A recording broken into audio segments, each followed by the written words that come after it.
Bonjour papa, bonjour maman, vous avez bien dormi? Alors moi j'ai dormi profondément. Je viens de me réveiller, je me souviens de rien, mais j'ai dit bien de rien de ce que j'ai fait hier. Vous pouvez me dire ce que j'ai fait hier parce que vraiment j'ai aucun souvenir. Je viens de te préparer un grand verre de jus d'orange, puis si tu me demandes ce que tu as fait hier, j'irai droit au but. Ça a été une sale journée, c'est tout ce que je peux te dire. En tous les cas, pour ta mère et moi. Tu nous as ligotés, menacés avec une arme de première catégorie, et puis, si Mathieu n'était pas intervenu, on serait tous morts. François, tu sais ce que je t'ai dit hier. Alors c'est inutile de gronder Vic. Tu as ta part de responsabilité. On n'a pas eu idée de mettre sur un bureau une arme de première catégorie chargée. Et en plus, il n'y avait même pas le cran de sécurité. Si Mathieu n'avait pas eu l'intelligence de dire à Vic que son arme était verrouillée, elle n'aurait pas déverrouillé elle-même cette arme. C'est comme ça qu'on a tous été sauvés. Parce que c'est vrai, quand on est ivre, personne ne réfléchit à rien. Et j'ai promis hier soir, avant de m'endormir, de te faire des excuses, Vic. Je me sens un peu responsable, même coupable. Quand je suis parti aux toilettes de ce restaurant, près de 30 minutes, c'était beaucoup. Tu étais seul face à une limonade et une bière, et il n'est pas rare qu'une jeune fille ait envie de goûter sa première bière. Et puis tu sais, la bière, on devient vite accro, hein. Une, deux, trois chopes, ça va très vite.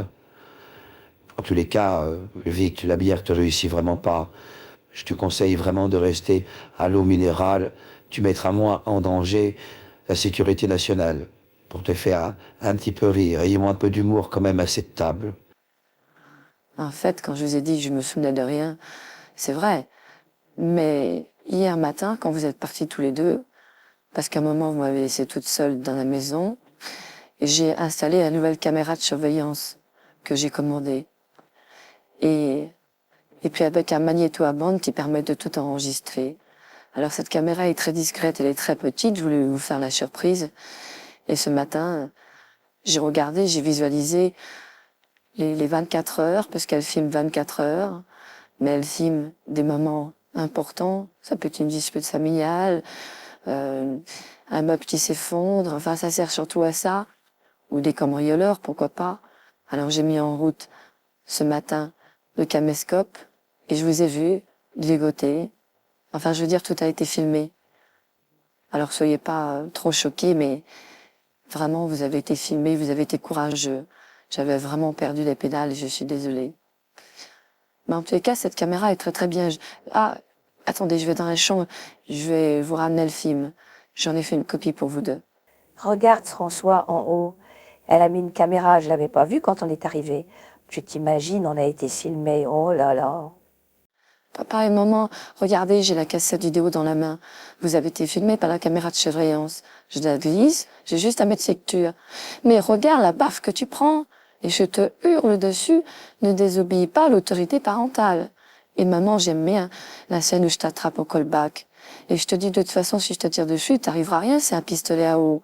Tu pourrais pas te faire blesser par un pistolet à eau. Mais c'est incroyable que je dis ça, parce que c'était un vrai pistolet.